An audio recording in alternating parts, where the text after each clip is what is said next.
Bienvenidos alumnos, ahora nos vamos a introducir al derecho procesal constitucional. Uno de los conceptos centrales, quizás el concepto central del derecho procesal constitucional es la jurisdicción constitucional. La jurisdicción constitucional está integrada por dos grandes núcleos de debate y de estudio. Por un lado, la magistratura constitucional y por el otro, el de los procesos constitucionales. La magistratura constitucional ha cobrado relevancia en los últimos años, en las últimas décadas, en razón del desarrollo y de la evolución del control de constitucionalidad. En la Argentina esto queda bastante claro, sobre todo a partir de la reforma constitucional de 1994, en lo que podría decirse nuestra Constitución, nuestro Estado, adhiere a una forma de neoconstitucionalismo, sobre todo por la internacionalización de los tratados de derechos humanos y también por los mecanismos propios que hacen a un principio, o que honran lo que podríamos decir un principio de tutela judicial efectiva. Los procesos constitucionales, por su parte, son aquellas vías, aquellos mecanismos que establece el derecho procesal justamente para hacer efectiva la tutela judicial efectiva. Por un lado, en lo que concierne específicamente a el control de constitucionalidad de las normas inferiores a la Constitución, y por el otro lado, en relación a la protección de los derechos constitucionales y demás derechos, a través de acciones o vías rápidas y efectivas como lo son el amparo, el habeas corpus y el habeas data. En efecto, el trabajo de los tribunales y en consecuencia también el trabajo de los abogados está impregnado en gran parte de estas cuestiones constitucionales actuales en relación con la magistratura, el rol de la magistratura constitucional y la función de los procesos constitucionales.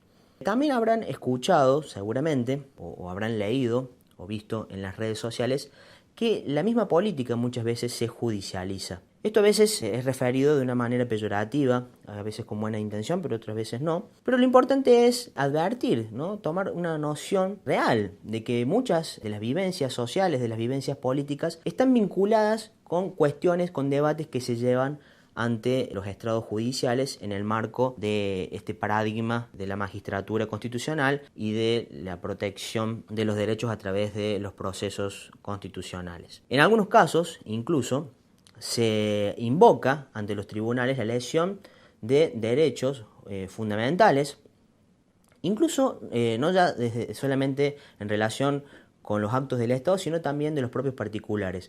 Podrán escuchar o habrán escuchado que algunas prepagas, algunas empresas privadas de salud no reconocen a sus clientes la cobertura de los tratamientos de dolencias que en muchos casos son graves o que incluso comprometen la vida. Bueno, todas estas cuestiones quedan abarcadas dentro del debate de la jurisdicción constitucional, del nuevo paradigma de los derechos humanos y del rol, obviamente, de la magistratura y de la ley a través de los procesos constitucionales. Parece entonces que la jurisdicción constitucional tiene asignado un rol importante ante este escenario. Ahora bien, como toda potestad estatal, la jurisdicción constitucional debe ser ejercida por el Estado, pero de acuerdo con principios, reglas y pautas lo más claramente establecidas en la ley. Esto es lo que vamos a estudiar en el derecho procesal constitucional.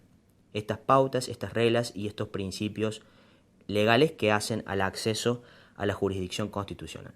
A continuación los invito a llevar a cabo la actividad práctica.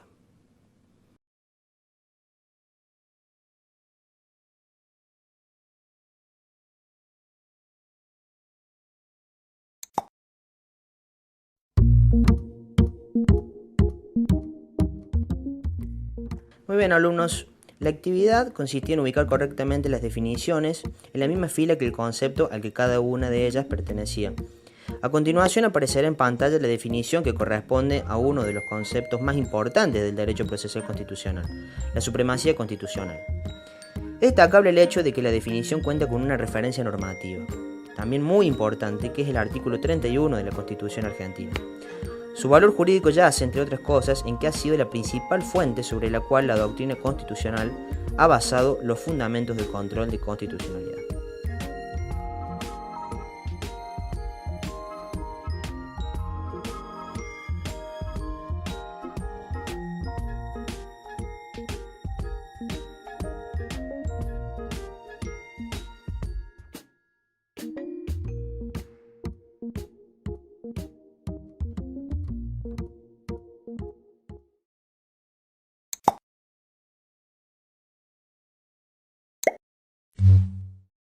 Alumnos, ahora nos vamos a detener en algunos aspectos prácticos del control de constitucionalidad.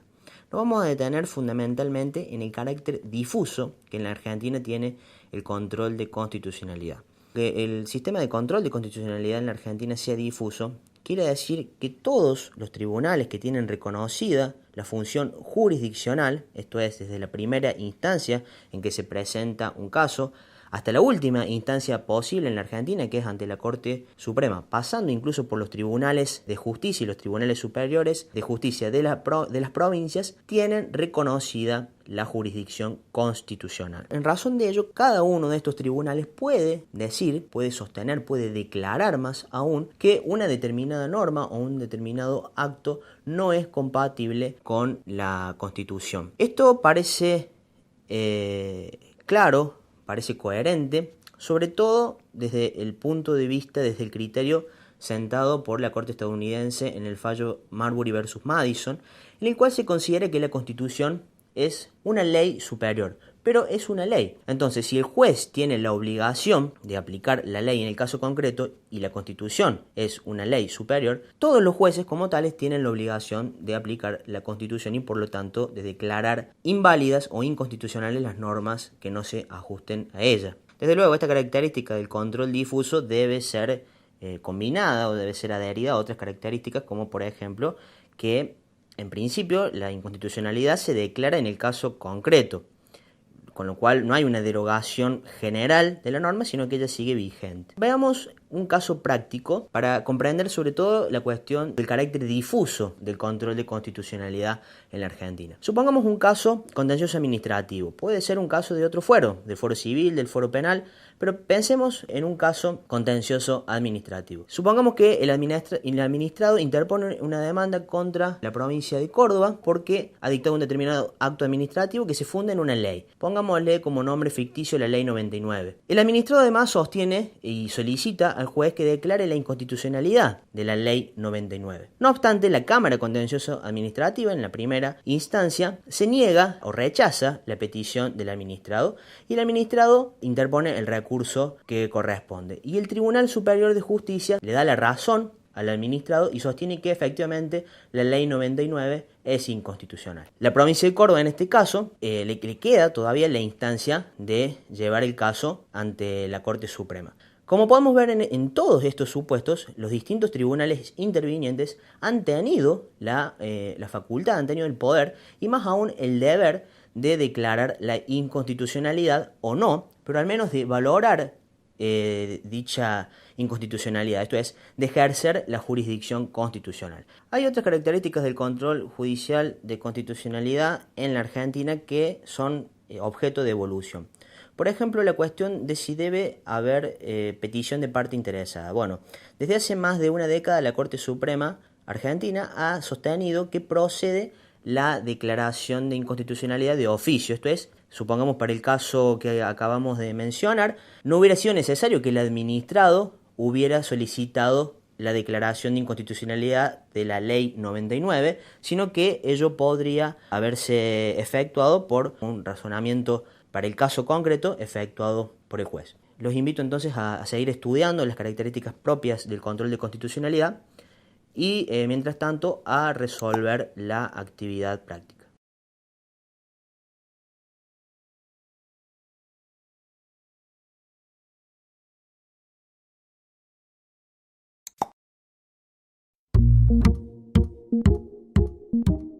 Ahora vamos a considerar algunas claves de respuesta útiles para completar la actividad. La tabla proporcionada consta de 3 columnas. La primera de ellas, de izquierda a derecha, se encuentra semicompleta, ya que una de las variables es señalada a priori. Es el criterio de clasificación, por ejemplo, el que se basa en la naturaleza del órgano que efectúa el control de constitucionalidad. En relación con el criterio de clasificación, ustedes deben ubicar correctamente los tipos de control que el criterio reconoce en la práctica. Así, si el criterio seguido es de acuerdo al órgano que debe efectuar el control, ustedes deberán completar que a tal criterio responden los tipos de control jurisdiccional y político. En la segunda columna se debe responder a la pregunta respecto a la característica del tipo de control completado en la primera fila. Finalmente, en la tercera, debe aclararse si cada uno de los tipos de control está o no vigente en el sistema argentino.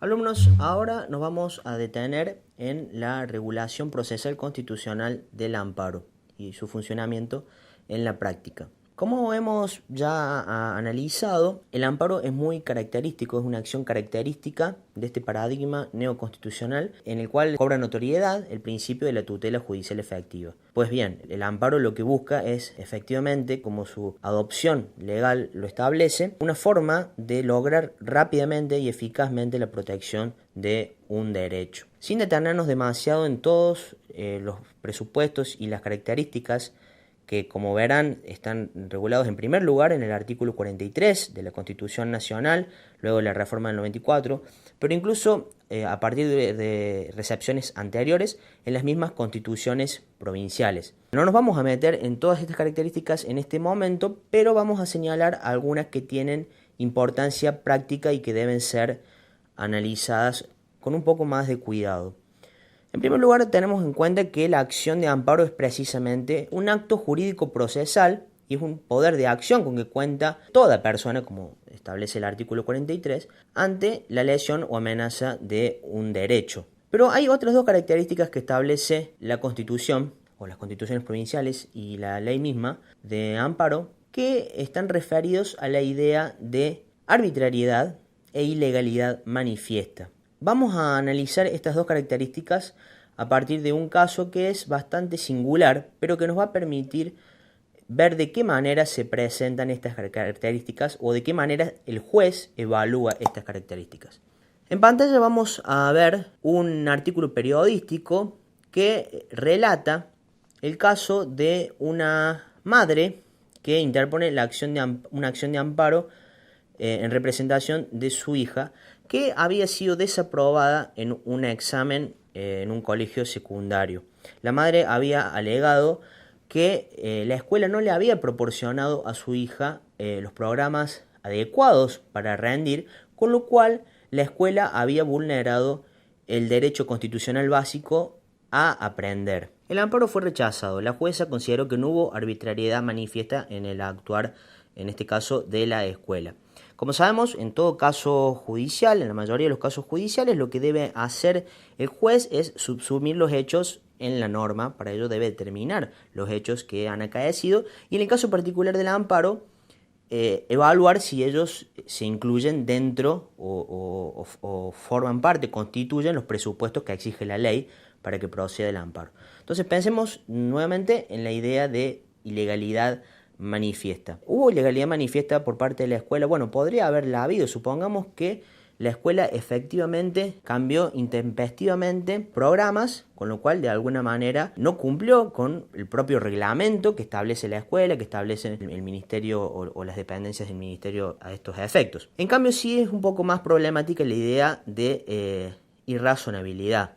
Bueno, esto nos podemos remitir un poco a lo que hemos visto cuando analizamos el control jurisdiccional de los actos que son razonables o irrazonables. En este caso, bueno, nos podemos referir a la actuación de particulares también. La idea de razonabilidad o de algo que no sea irrazonable responde que la actuación o la omisión incluso esté justificada. Es decir, que no sea antojadiza, no surge de un mero capricho. Otro criterio importante es el de igualdad de trato, igualdad de consideración y trato. Esto es, para el caso concreto, supongamos la alumna fue tratada como una alumna más o había cierta animosidad respecto de ella. Bueno, todas estas son cuestiones que apuntan, que integran la cuestión de la razonabilidad o irrazonabilidad que la ley exige para la procedencia del amparo. A continuación los invito a que realicen la actividad práctica.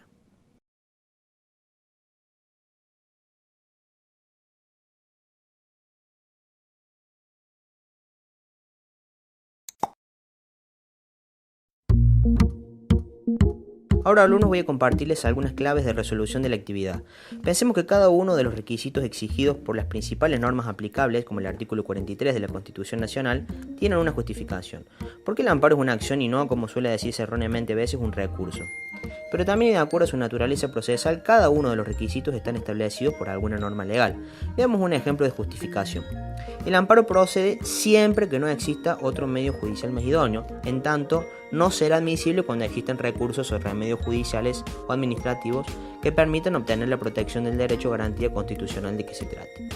Veamos la tabla correctamente completada en la parte pertinente.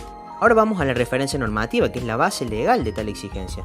Volviendo a la cuestión del amparo como una acción, ello es tal desde que el propio artículo 43 la identifica como tal, pero fundamentalmente porque así lo establece la ley 16.986, cuando señala los requisitos de la demanda, acto procesal que, como ustedes ya saben, es el medio para ejercer el poder procesal de acción.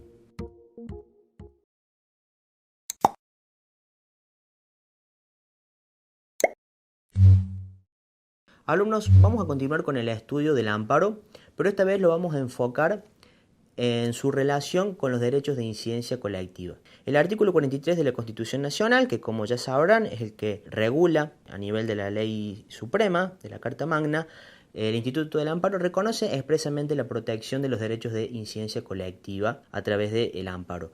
Vamos a ver que la idea de derechos de incidencia colectiva es amplia, ya que ha requerido de una precisión por parte de la jurisprudencia. En este sentido, el caso Alavi ha sido bastante instructivo al respecto, ya que ha distinguido los derechos de incidencia colectiva y ello tiene desde luego repercusiones de tipo procesal. Un tipo de derecho de incidencia colectiva es el derecho de incidencia colectiva relativo a derechos colectivos en un sentido propio o relativo a intereses difusos, que es lo mismo, en el cual podemos encontrar ejemplos como la tutela del medio ambiente sano. Esto quiere decir que hay un bien jurídico protegido que no implica vínculos individuales en relación con los sujetos y los hechos que afectan a este bien jurídico colectivo difuso se puede decir que implican una legitimación procesal mucho más amplia. Cualquiera en este sentido puede solicitar la protección de este interés difuso. Pero encontramos también otra forma de derecho de incidencia colectiva, que es el relativo a los intereses individuales homogéneos. Aquí también el medio ambiente puede tener lugar, pero no ya como un bien indivisible y difuso, sino en relación con los perjuicios, los daños que puede causar en cada uno de los individuos. Entonces, los distintos individuos afectados por el mismo hecho, la afectación al medio ambiente en este caso, pueden reclamar, pero cada uno deberá probar o podrá probar y solicitar la indemnización respectiva entre quien corresponde por el daño propio que ha sufrido. No obstante, decimos, este es un derecho de incidencia colectiva enmarcado obviamente en un supuesto de daño ambiental. El caso de los derechos de los usuarios y consumidores, que son también derechos de tercera generación, derechos de incidencia colectiva, nos permite también ilustrar esta cuestión de los intereses individuales homogéneos. En el año 2016, por poner un caso cercano, el Ministerio de Energía de la Nación dispuso el aumento de tarifas en el gas domiciliario. Se ha invocado en relación con ello la afectación de un derecho de incidencia colectiva y en particular lo que ocurre es que hay una afectación de un interés individual homogéneo. ¿Por qué? Porque el hecho, esto es el aumento de las tarifas, es único, pero cada usuario pudo haber reclamado en relación a su situación en particular. Esta cuestión se correspondió en la realidad social y judicial argentina con presentación de múltiples amparos de este tipo. Y también en este sentido es importante remarcar la cuestión de la legitimación procesal. Establece el artículo 43 de la Constitución Nacional que frente a la afectación de un derecho de incidencia colectiva pueden interponer el amparo no solamente el afectado, sino también el defensor del pueblo y las asociaciones que propenden a los fines de protección del derecho en cuestión. Pues muy bien, en este caso, o al menos el caso que llegó a la Corte y que fue resuelto, fue el CEPIS, así es conocido el fallo, el Centro de Estudios para la Promoción de la Igualdad y la Solidaridad, fue la entidad, la asociación que contaba con legitimación procesal, a pesar de que, obviamente, no podía ser identificado con un usuario, un afectado directo del servicio.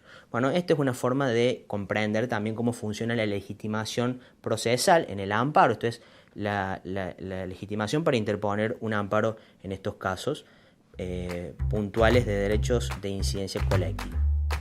Ahora los invito a que realicemos la actividad integradora.